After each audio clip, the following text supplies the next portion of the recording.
I'm not sure how many people ever stop to think how wonderful 4 seasons are. I think people who live in cities don't care about the seasons. City people spend half their lives indoors or underground. I live in the country and I love watching the seasons come and go. Every day is different in the countryside. I love watching the crops grow in the fields. I watch them push their way up from the ground in the spring and then grow tall in the summer sun.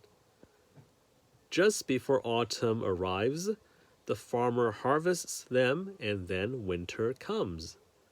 Seasons means it's like living in a new place every 4 months. Everything changes.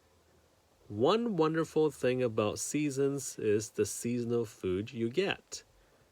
There's always something tasty that's just come in season.